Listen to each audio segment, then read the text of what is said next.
So how important was that? I mean, what's your take on what he said, the comments about respecting the election results?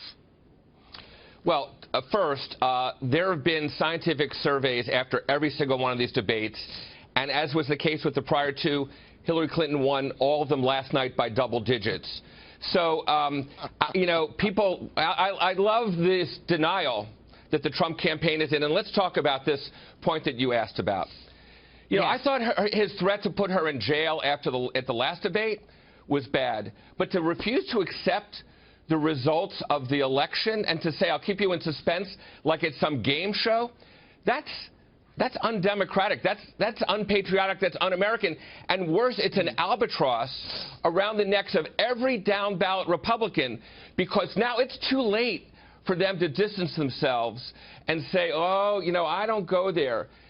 I defy you, other than Mike Pence, who is ruining his career because he's ruining his credibility by basically having to side with Trump when he says all these crazy things. I defy you to bring Republicans who are on the ballot.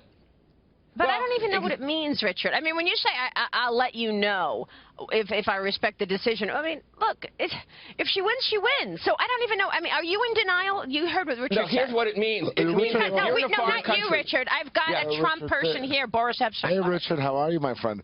Richard, of course, launched into the whole attack to begin with. No question Donald Trump won the debate last night. As far as some sort of denial, what Donald Trump was saying is this. First of all, nobody's going to be conceding anything until the votes are in, verified, and the election is certified. So the question is premature.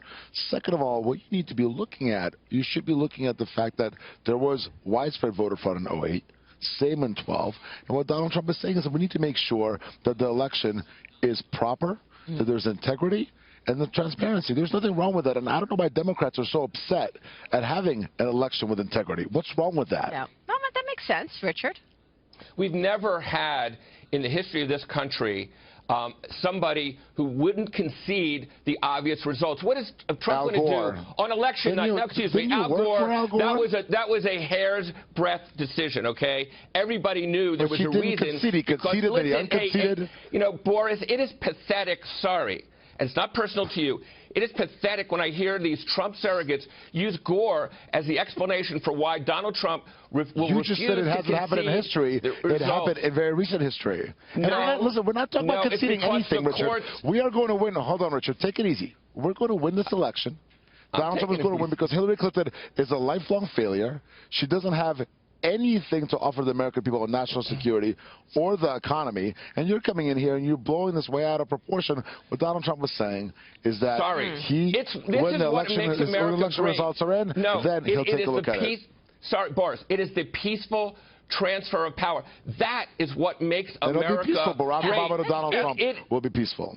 Right, that's true. You're right, Richard. That's a fair point. It is what makes America great. Let me get Dagan's and Mercedes' take on this. All right, the winner was Chris Wallace. Can I just say that out loud? He was a forceful moderator, all-knowing. He was on top of it. So it was an exciting debate to that point. And it was all issues. It was all issues. And the sad thing is that with this one question, because of the way Donald Trump answered it, he didn't answer it the way that Boris is answering it. The way he answered it, to quote Brit Hume last night on the Fox News channel, he stepped on it because this is now dominating all the discussion. It's the headlines in all the papers. It's dominating the discussion right here rather than talking about how they really dug into the issues. And they did dig into the issues. I mean, on the Supreme Court, they were talking about the Second Amendment and abortion right at the top. I mean, this was the most serious discussion of where these candidates are coming from. That's what I think might get lost in the sauce today. Yeah, well, that's too bad. But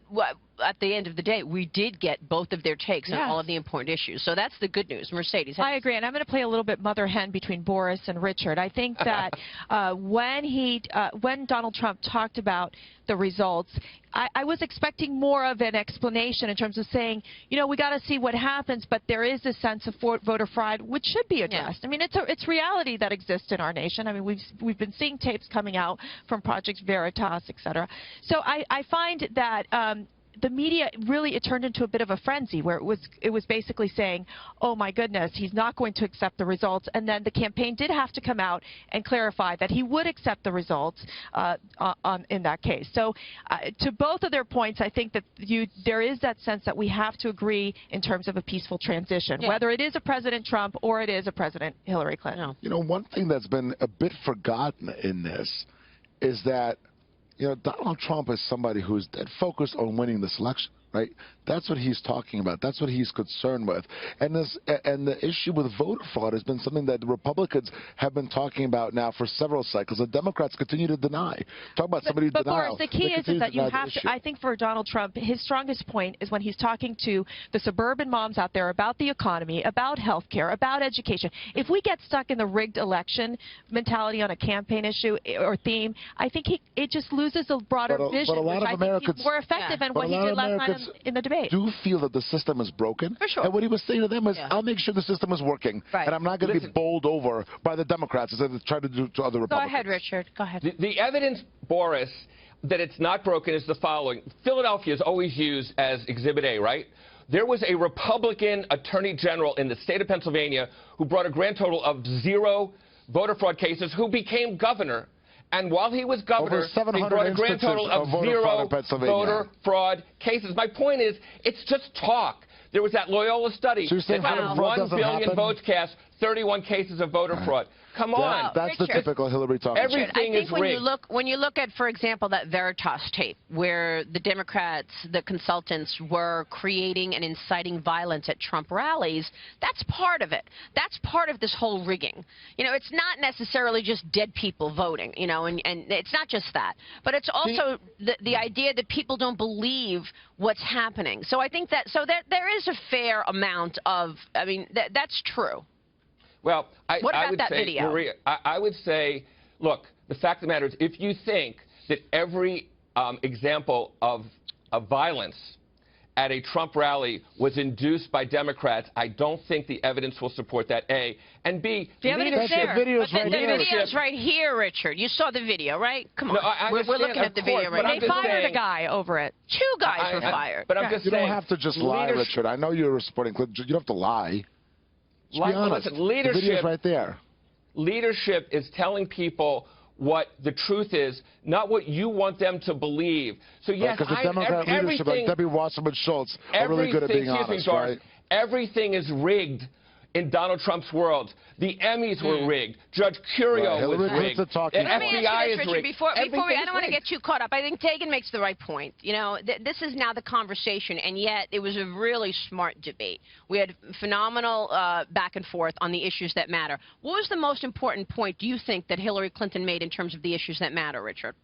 I think she appealed to women in 2 regards. One, when she talked about abortion, which she obviously could do in very personal terms, and she talked about kind of women generally, I think that, look, we all know it's the suburban, white, educated woman that's the swing voter here, and I think she did a great job. That's and frankly, she was on the rhetorical end of the lurking that Trump did in the second debate, which is the "you're wrong," "nasty woman." That kind of stuff is very off-putting to these very women who are the swing voters. So in some respects, I think both positively and kind of on the receiving end, she appealed to them.